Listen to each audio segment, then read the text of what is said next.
Hai semua sahabat-sahabat saya, senang sekali kita bisa bertemu kembali melalui program kali ini. Dan melalui kesempatan kali ini kita akan belajar bagaimana untuk kita bisa membuang semua dendam, kita membuang segala emosi, kita membuang segala kemarahan, kita menanggalkan kehidupan kita yang lalu, dan kita akan mewarnai kehidupan kita dengan agenda-agenda yang baik, agenda-agenda yang penuh dengan kebenaran Tuhan. Dan tentunya di dalamnya setiap kita belajar punya kehidupan yang diwarnai dengan kasih Tuhan. Kalau Anda perhatikan dalam Yesaya pasal 54, kita bisa memahami bagaimana hatinya Tuhan kepada bangsa pilihannya, yaitu bangsa Israel. Kendati pun mereka acap kali menyakiti hati Tuhan, seringkali dengan perbantahan mereka, dengan persungutan mereka, dengan pemberontakan mereka, tapi Tuhan tetap mengasihi umat ini. Tuhan tidak pernah meninggalkan mereka, bahkan Tuhan tetap mengagendakan hal yang baik kepada mereka. Saya bisa katakan karena ada firman Allah yang berbunyi dalam Yesaya pasal 54 ayat ke-7 dan 8. Demikian bunyi firman Tuhan, hanya sesaat lamanya aku meninggalkan engkau, tetapi karena kasih sayang yang besar aku mengambil engkau kembali. Anda perhatikan di sana bagaimana ini hati Tuhan kepada umat pilihannya. Hanya sesaat saja aku meninggalkan engkau. Jadi seketika waktu, kendati pun bangsa ini bangsa yang penuh dengan hal-hal yang menyakiti akan hati Tuhan, yang mereka ungkapkan, yang mereka perbuat, tapi Alkitab katakan, aku tidak lama meninggalkan engkau. Kalau Anda maju ayat ke-8, dalam murka yang meluap, aku telah menyembunyikan wajahku terhadap engkau sesaat lamanya. Tetapi, Anda perhatikan, tetapi dalam kasih setia abadi, aku telah mengasihani engkau, firman Tuhan penebusmu. Itulah Tuhan kita. Dalam kasih yang abadi, Dia katakan bahwa Dia akan mengambil kita kembali, Dia mengasihi kita kembali. Nah, ketika hatinya Tuhan pun kita bisa melihat seperti itu. Nah, bagaimana dengan hidup kita hari ini? Mungkin hari ini ada banyak orang pernah menyakiti hati Anda. Ada banyak orang yang mungkin mencurangi kita. Bahkan ada banyak orang mungkin merugikan kehidupan kita. Tapi bagaimana sikap kita kepada mereka? Apa kita memusuhi mereka? Apa kita membuang mereka? Apa kita menjauhi mereka? Tentu bukan demikian ajaran Tuhan. Kalau kita lihat di sini bagaimana hatinya Tuhan pun, ya sekalipun bangsa ini berkali-kali menyakiti akan hati Tuhan, tapi tidak selama-lamanya Tuhan meninggalkan mereka. Bahkan dengan kasih yang abadi, Dia menarik kembali, Dia membawa kembali, bahkan Dia akan memberikan kasih-Nya kepada umat ini. Nah, ini gambaran buat kita, perenungan buat kita, seyogyanya gereja Tuhan pun demikian. Sekalipun mungkin ada orang-orang yang pernah membuat Anda kesal, membuat Anda mungkin sakit hati, sehingga hati ini terasa tercabik-cabik, sepertinya hati ini terasa hancur, ya, dan sebagainya. Tapi sekali lagi, jangan mengagendakan dendam kepada mereka. Jangan kita merancangkan hal yang jahat kepada orang-orang yang mungkin pernah menyakiti hati kita. Ya, mari kita kembali kepada firman Tuhan. Apa yang perlu kita lakukan? Ya, yang pasti kita akan berdoa kepada Tuhan buat orang itu pasti. Ya, ucapkan berkat kepada mereka, ucapkan hal yang baik kepada mereka, sentuh mereka dengan kasih Tuhan. Setiap kita punya pergumulan, setiap kita punya bagian-bagian yang harus kita lakukan bersama-sama untuk bagaimana kehidupan kita selaras dengan kehendak Allah. Dalam Roma pasalnya yang ke-12, menarik buat kita perhatikan. Saya akan coba angkat beberapa bagian di pasal ini, karena akan mengajar kepada kita, menuntun kepada kita bagaimana langkah hidup kita yang sesuai ketika mungkin ada orang-orang yang pernah menyakiti hati Anda semuanya. Dalam pasalnya yang ke-12 ayat yang ke-9 berkata, hendaklah kasih itu jangan pura-pura, jauhilah yang jahat dan lakukanlah yang baik. Ayat 10, hendaklah kamu saling mengasihi sebagai saudara dan saling mendahului dalam memberi hormat. Amin buat firman Tuhan. Kita bisa menemukan sebuah kebenaran dalam Roma pasal 12 ini, hendaklah kasih kita jangan pura-pura. Ya, kendati pun mungkin orang menyakiti hati Anda itu bersinggungan dengan kita. Ya, setiap waktu bersama-sama dengan kita, bahkan setiap hari Anda ketemu dengan mereka. Mari tetap ucapkan yang baik kepada mereka, tetap lakukan yang baik kepada mereka, kasih mereka, jangan agendakan yang jahat.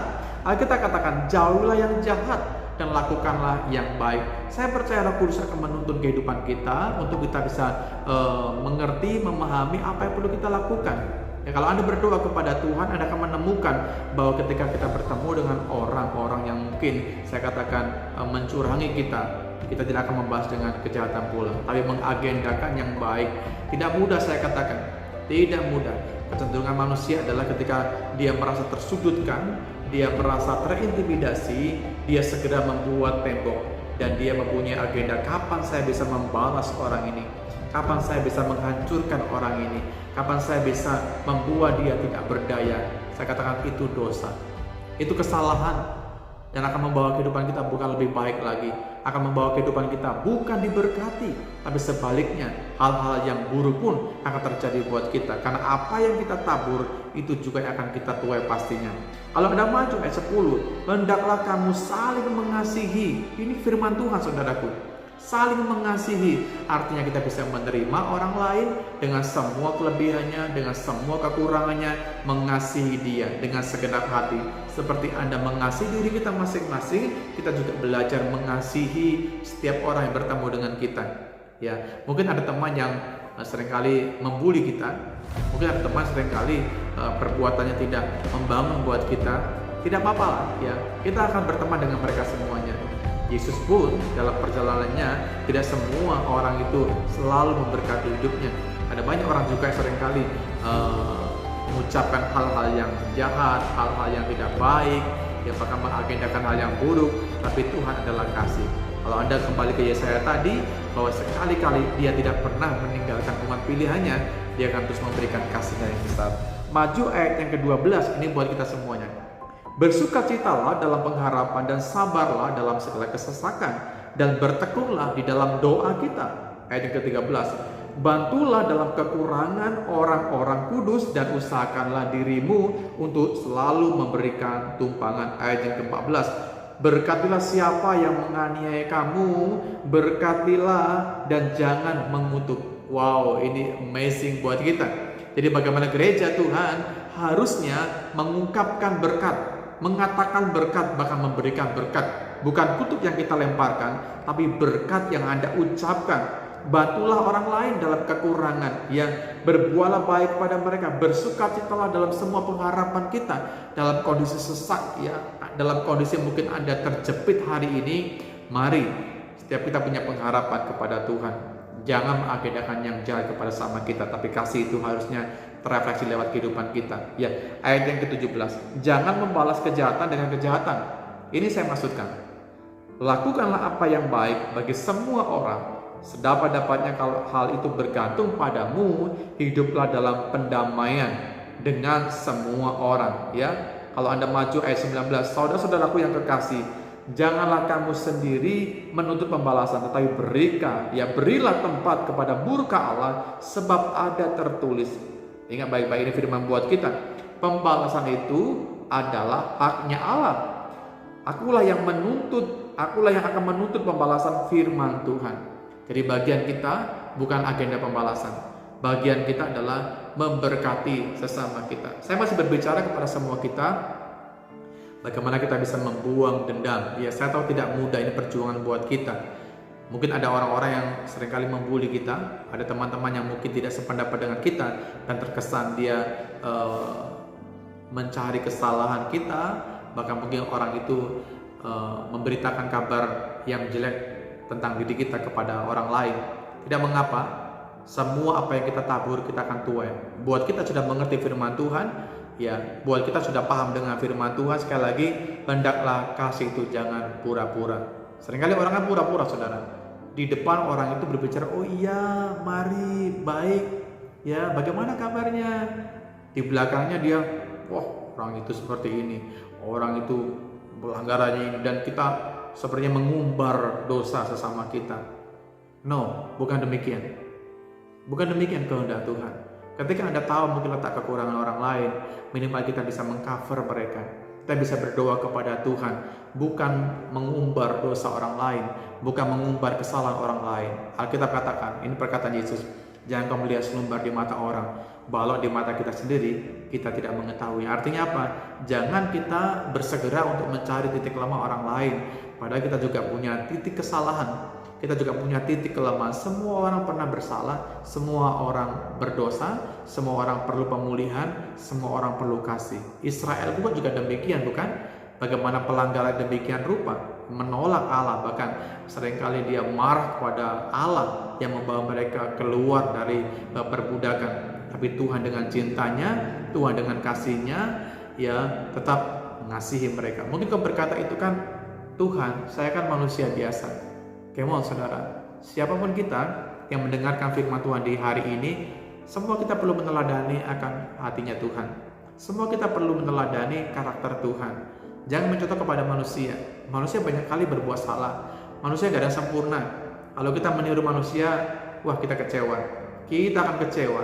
Tapi kalau Anda meniru gaya Tuhan, kita meniru karakter Tuhan, maka Anda akan mendapat sesuatu yang baik dari kebenaran dan kita bisa mengaplikasikan dalam kehidupan kita hari lepas hari. Sekarang waktunya buat kita gereja Tuhan bukan hanya berteori. Ada banyak orang berteori tentang firman Tuhan, ada banyak orang bisa mengkupas tentang hati Tuhan, tentang kebaikan Tuhan, tentang agenda semua yang baik. Tapi kembali kepada kehidupan kita hari ini, aplikasinya adalah kehidupan kita hari lepas hari. Anda punya keluarga, kita punya sosial, kita punya lingkungan kita buat kita bergaul, kita punya kelompok-kelompok mungkin buat pelayanan kita. Mari aplikasikan semua itu. Gak usah jauh-jauh saudara. Dari lingkungan terdekat terlebih dahulu. Dari rumah tangga, ya saya punya keluarga.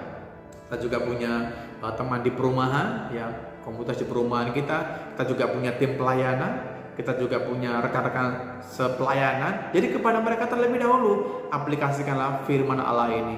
Jangan mendendam kepada siapapun, tapi hendaklah kasih itu jangan pura-pura. Dikatakan tadi ayat 17, jangan membalas kejahatan dengan kejahatan, ya, tapi balaslah kejahatan dengan kebaikan. Itu perintah Tuhan.